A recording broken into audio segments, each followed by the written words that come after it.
Throughout history, we have built statues to honor our saviors. But in the dark corners of our collective psyche, we have always been obsessed with the opposite. A figure who doesn't come to save the world, but to mirror it so perfectly that we follow him straight into the abyss. We call him the Antichrist. But if you strip away the Sunday school stories and the Hollywood horror movies, what are you left with? To understand this shadow, we must first recognize its scale. This is not a local myth, it is a global architecture of dread.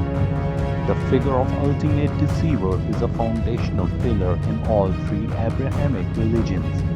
In Christianity, he is the Antichrist. In Islam, he is Al-Masih ad-Dajjal, the false Messiah. And in Jewish tradition, figures like Arminius represents the final adversary. Across these faiths, the profile is eerily consistent. He is a master of illusions, a king of a broken world, and a shadow that can only be defeated by the return of the true light. Today, we aren't looking at this as a religious prophecy. We are looking at it as a forensic profile. We are going to trace the DNA of the history's most terrifying candidates, from the blood-soaked street of ancient Rome to the digital surveillance stage of 2026, to see if the Antichrist is a man, a system, or a reflection of ourselves.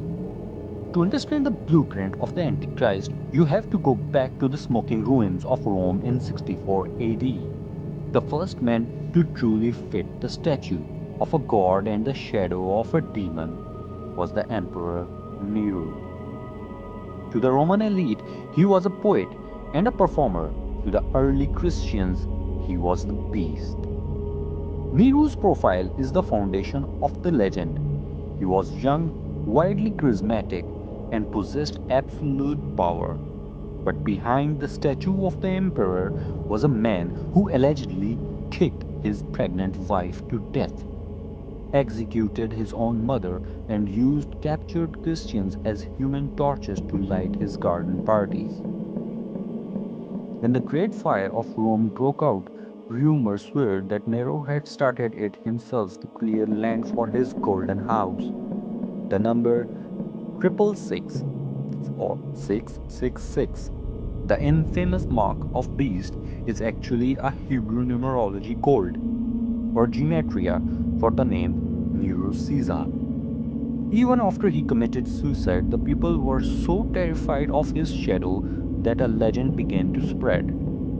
Nero redivivus, the belief that he hadn't truly died, but was hiding in the east, waiting to return and reclaim his throne.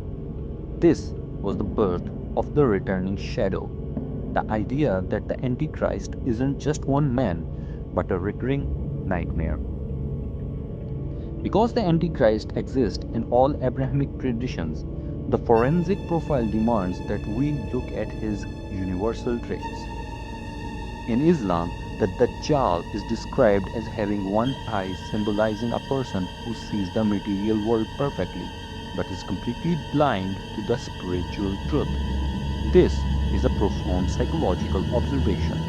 The Antichrist is always a materialistic savior. He promises bread, he promises security, and he promises a paradise on earth.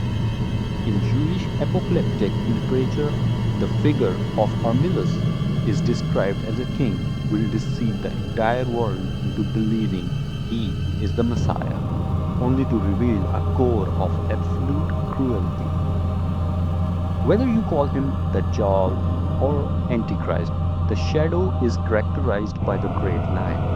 He doesn't arrive looking like a monster with horns.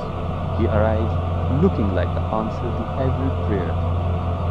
He uses wonders and miracles, what we might today call advanced technology or psychological manipulation, to convince the masses that the old laws no longer apply. He is the master of the shortcut, offering the world of instant gratification in exchange for the soul of the people. If the ancient world provided the brutality, the Middle Ages and the Renaissance provided the mirror. The forensic profile of the Antichrist evolved from a simple monster into something much more dangerous, a master of optics. The most successful shadows in the history are those who look exactly like the statues we admire.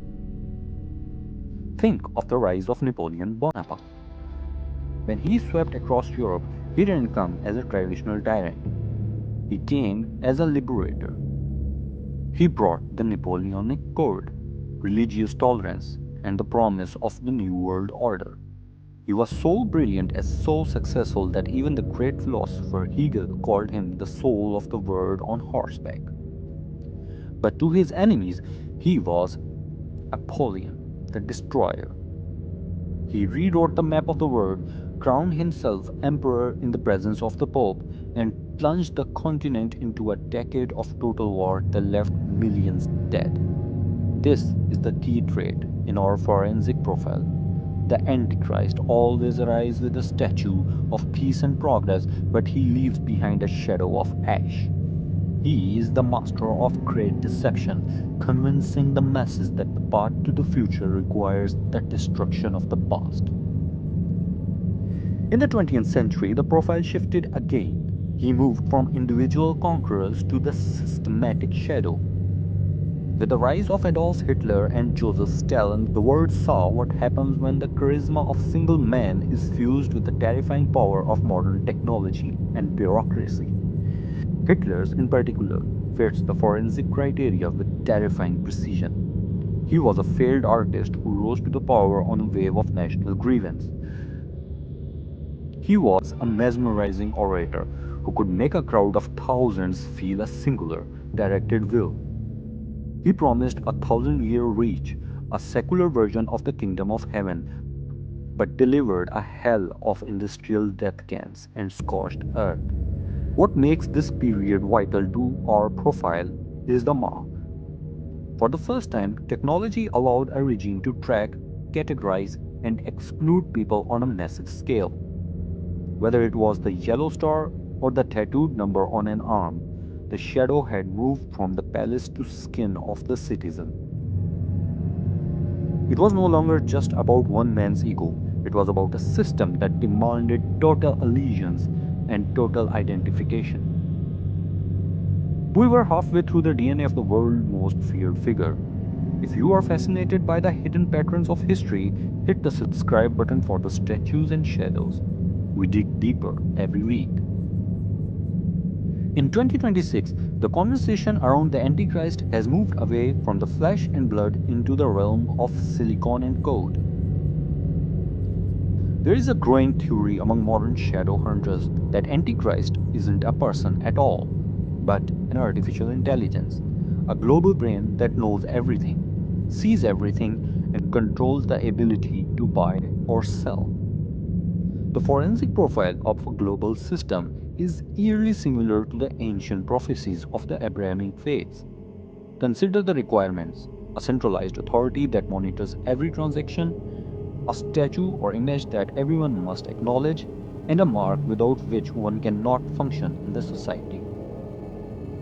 As we move towards the cashless world, biometric IDs, and AI driven social credit scores, the shadow has become invisible.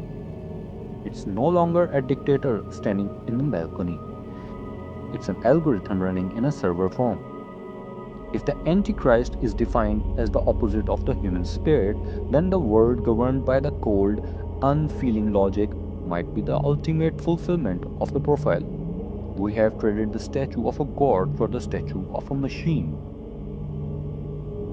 The most uncomfortable part of our forensic profile is the realization that the Antichrist cannot exist without an audience. Nero, Napoleon, and Hitler didn't seize power in a vacuum. They were carried to their thrones by the desperate desires of people.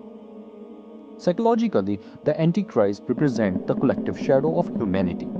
He is the personification of our desire for a strong man to solve our problems, our willingness to trade our freedom for security, and our tendency to find a scapegoat for our failures. Whenever society becomes fractured, paranoid, and lost, it begins to look for a statue to worship. And history shows us that we are often unable to tell the differences between a savior and a destroyer until it is too late. The Antichrist is the great counterfeit. He offers a version of the truth that is 99% accurate, but that 1% of the poison is what leads to the abyss. The forensic evidence suggests that the shadow isn't out there in the world. It's a talented potential within every one of us. So, is the Antichrist real? If you look at the statue of the history, the answer is a resounding yes, not necessarily as a supernatural entity, but as a recurring human catastrophe. The profile is consistent across every faith and every century. High charisma, a promise of a new age, a demand for total identification, and a wait for unprecedented destruction. We are obsessed with identifying the Antichrist because it gives us a sense of control. If we can pin the label on a specific politician, a specific billionaire, or a specific AI, then we don't have to look at the shadows in our own hearts. As soon as one statue falls, another begins to rise in the shadow. He is the master of the great deception, the one who promises peace while sharpening the sword. And in the world of deepfakes, algorithmic manipulation, and global uncertainty, the ability to tell the difference between light and the reflection has never been more difficult. Next time you see a leader who promises to be your everything, who promises that only they can fix the world, remember the forensic profile. Look past the gold plated statue and search for the shadow they are casting. Who do you think fits the Antichrist profile best in modern history?